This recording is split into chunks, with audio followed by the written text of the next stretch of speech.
What's going on, everybody? It's Nick Kosko with On3 Sports. Very special guest today. I have Keegan O'Toole of Missouri, two-time national champion for the Tigers wrestling program, off another impressive NCAA tournament run out in Tulsa back in late March. Keegan, thanks for doing this, man. Great to talk to you. And I got to start out, man. I mean, the national finals for you, it was a stark contrast to your other two matches with Iowa State's David Carr. And for the wrestling fans out there who know David Carr, former national champion himself, moved up a weight here in 2023. But you guys had quite a bit of a rivalry. But just take me back to that national final first and foremost, where you really kind of took it to him when you won your second straight title. Yeah, that was a great match. Everything kind of came together.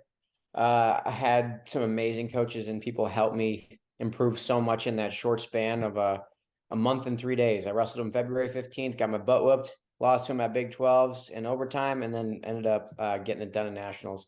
So it was a month and 3 days, and I was just back in the wrestling room, back watching film, and it took a lot. It took a lot for me to just forget about those two and just keep moving forward and take the emotion out of the fact that I hate losing, but I had to mature. I had to grow up a bit and realize, like, hey, it's just a wrestling match. You're going to get another opportunity if you do the right things and you wrestle to the best of your ability. And if you put everything together, you're going to win. It's really interesting that you mentioned that you hate losing. I mean, obviously everyone hates losing, but you've done that very rarely in your career. Only 3 losses throughout your time with Missouri. I mean, of course, 2 to David Carr, which this is why I found it fascinating, because this is a guy who you guys were so evenly matched. I know the first match didn't go your way, not to the second one, but you kind of closed the gap a little bit. You mentioned the film work as well. What did you have to do to get that third one, the third and final one, and obviously the most important match against David Carr in the national final? What did you change leading up to that match?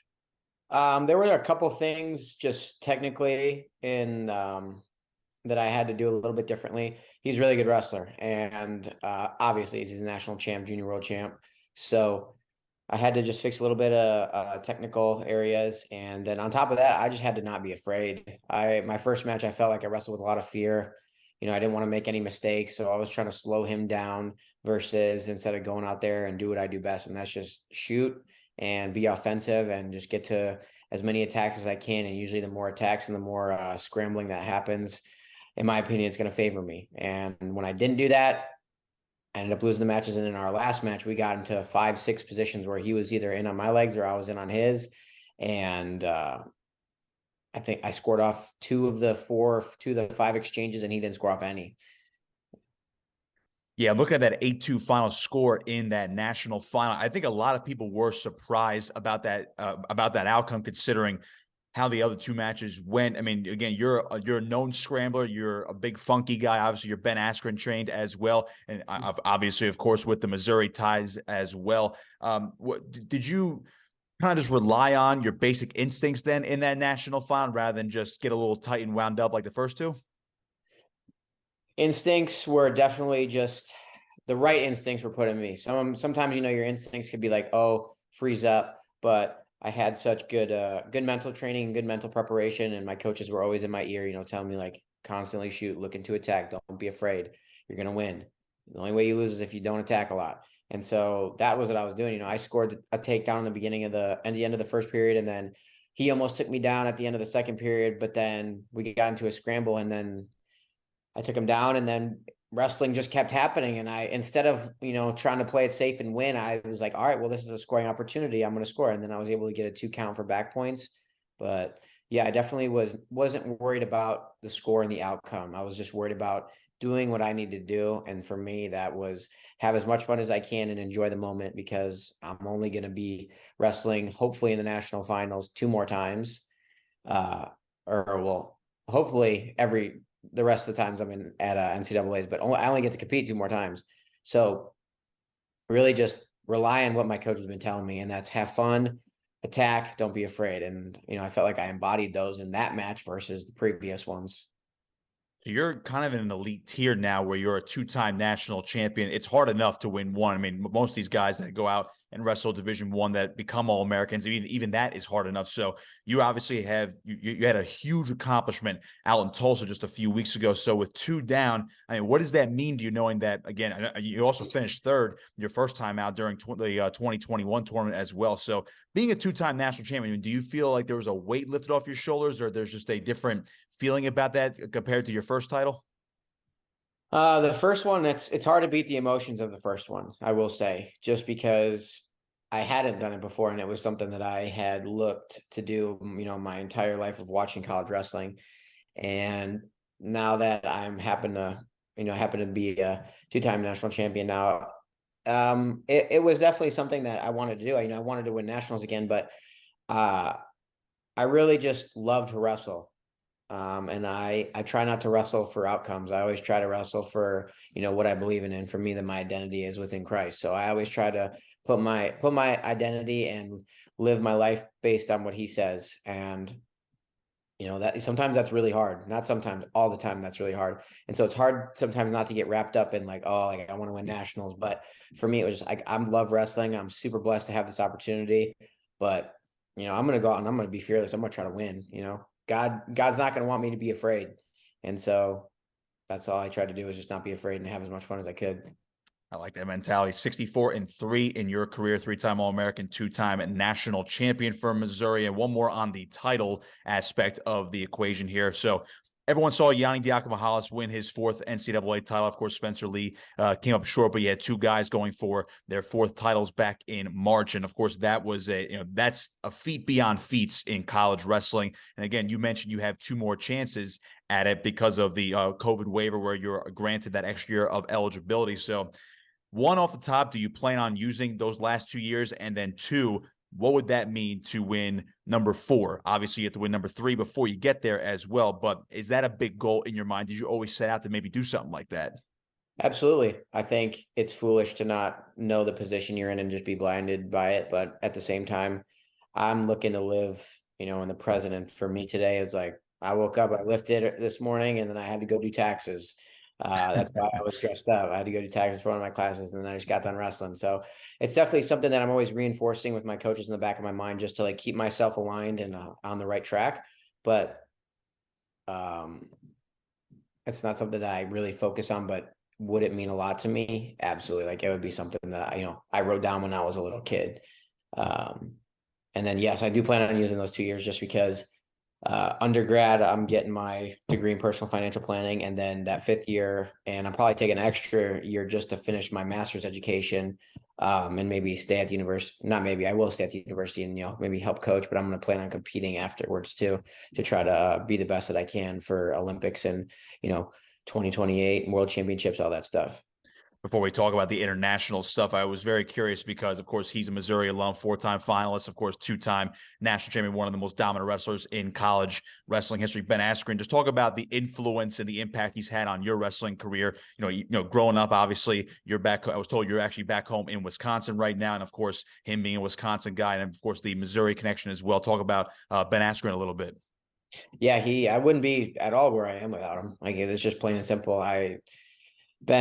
Coach Messenbrink, who was Ben's high school coach, who kind of was the beginning of, their greatness. And then, I was able to be under his tutelage for a while. And, they kind of made me who I was. If I don't have them, I'm nowhere close to where I am. So they've had an extremely large influence over me in the technical aspect of wrestling, the mental aspect of wrestling, even the spiritual aspect of wrestling, and just overall helping me be a better person. And that's honestly, there's not many people that, I can say that are like that. So those people I definitely hold really close and very dearly to me, even to this day, even when I'm not in Wisconsin that much. I'm only there, maybe 3-4 times a year for a couple of days at a time. So 1000% always in contact with them, on my phone. I'm talking to Ben, even after every loss I took against David Carr this year, texting me immediately. I mean, I don't care about what anyone else says to me in those moments, but I'm checking to see what he's telling me because, historically what he's told me has always been good. So I'm going to listen to what he tells me. So speaking of that, it's interesting because I think a lot of people also read Ben's book Funky that came out recently, and he's always talked about the mental aspects of combat sports and just having that mental toughness overall in life in general. And obviously, he's taken his lumps at the latter stages of his MMA career in the UFC, but he also talked about how he bounced back from losses in wrestling, which he rarely did, just like you did. But on those rare occasions, it could really affect somebody in your position who's that good at the sport. So obviously, without asking too many personal details, but what were kind of the messages that he sent to you, especially this year when you lost to David Carr twice before you actually beat him in the national finals? Yeah, I mean, after the first one, it was like, hey, obviously went terribly. You know, I'm not going to sugarcoat it. That was a brutal match. I lost 7-2. I got ridden out the whole third period. But he was like, "Yeah, did this surprise you? What? Like, tell me about it." And it was never like, "What the hell, man? Like, why'd you let him do this, that?" It was he's so good at pushing the right buttons, and he's so good at approaching.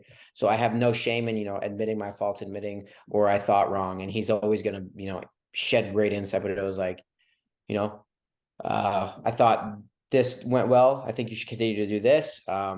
Ditch this. He's really good in this position, so we need to minimize the amount of times he's there, and ultimately put the pressure on him. Shoot a lot, put the pressure on him. Those are kind of like the key things, and that's what he was telling me. And then you have Coach Smith, Coach Maple, Coach Don Bradley, Coach Tyrell Todd. All of those great coaches. Putting influence, and it all kind of bundled together to like a great formula for me to not only beat him, but also just become a better wrestler. Like I felt in the month and 3 days from wrestling him the first time till nationals, I found myself making such large gains in my wrestling, my faith, and my mental game in wrestling. I found more jumps in that month and a half than I did probably in the past 4 or 5 months of season earlier prior to that.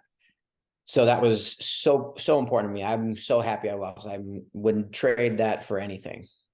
So it's basically like the adversity almost was the catalyst to winning that second title. 100%. And I think when you look historically at great champions of the sports, I think that all of them there's not one person who never had a loss, regardless of what their professional career record is, but everyone's taken loss at some point. And I think what separates great champions from average or, even people who only maybe reach the top once and then they fall off is that adversity and knowing that if you made it there one time, you don't have it figured out. And that was a big mistake that I, in the beginning of the year, well, I think I stumbled so hard, not only losing, but like winning close matches that I felt like shouldn't be close and going through mental struggles in practice and outside of the wrestling room. But it was I thought that I was like, oh, I know what the formula is. I know what I need to do.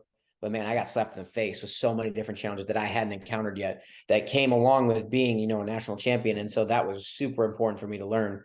But yeah, if you don't have adversity, you're never going to be great, in my opinion. And also, you have to be able to handle it right. If you just start playing the blame game and this is unfair, like my back was hurting this day, or like I was tired, I didn't eat enough, like.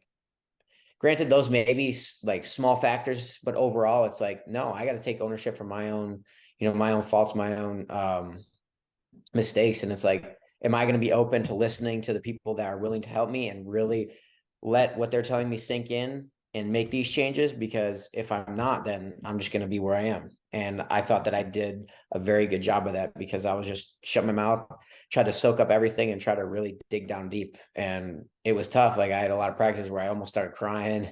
It's never easy, but those are the things that make you a better man. And that's honestly more important to me than, winning a wrestling match. You obviously are going to win a lot more wrestling matches in your career. So one more for you. Keegan O'Toole, Missouri's two-time wrestling national champion here in 2023. So 74 kilograms, you are registered for the U.S. Open out in Vegas. Give me your thoughts on that. Obviously, the weight class, I'm sure, is going to be more loaded by the time it starts once all the entries are in. But, for your aspirations in terms of a world team, Olympic, and I got to imagine, like all guys in your position, world gold, Olympic gold, that's the ultimate dream and the ultimate goal, correct? 100%. I wasn't sure if I wanted to wrestle yet after season, just because it's a long season. It's like 6 months, you're beat up, but I love to wrestle and I love wrestling freestyle. That's my favorite. And I needed those couple days to have that mental break, but Coach Maple was like, hey, like, why aren't you going to wrestle? Give me the reasons why you're not going to go. Because from what you've told me, like, we're planning on winning world titles, and that's okay if you don't want to do it right now because we've got time. But if you give me good reasons, then I'll understand. But if you give me some BS, then I'm not going to understand, and I'm going to call you out for it. And I was like, well, I just kind of want to take a break. And then I was like, I'm going to say that for a day, and then I'm going to be off the mat, and then I'm going to want to get back to it. So I'm like, nope, I'm going right now. You're locking me down. Sign me up so I can't back out. And then I slept on it, woke up the next morning, and I was like, I'm pumped. Like, why would I not wrestle? Last year I almost had I had like a shattered ankle after season, so I couldn't wrestle for a while. And now it's like I'm obviously I was beat up and sore, but like I'm much healthier now than I was after nationals last year. So why not take the opportunity? Wrestling is so fun, and especially to get to go out to Vegas and wrestle some guys that um, I've looked up to learn. And I don't care about the outcome. Like, I'm going there to win every single match and put it on the line and be fearless. But I just want the opportunity, and I can't pass up opportunities like those. Well, we can't wait to watch you over at the U.S. Open. Congratulations once again on your second national title. We're looking forward to watching you for the rest of your college career and, of course, for your international career. Thanks for joining me today, Keegan. I really appreciate it. Yeah, thank you guys for having me. Have a good one. All right, Keegan O'Toole, Missouri's two-time national champion, joining us right here on On3 Sports.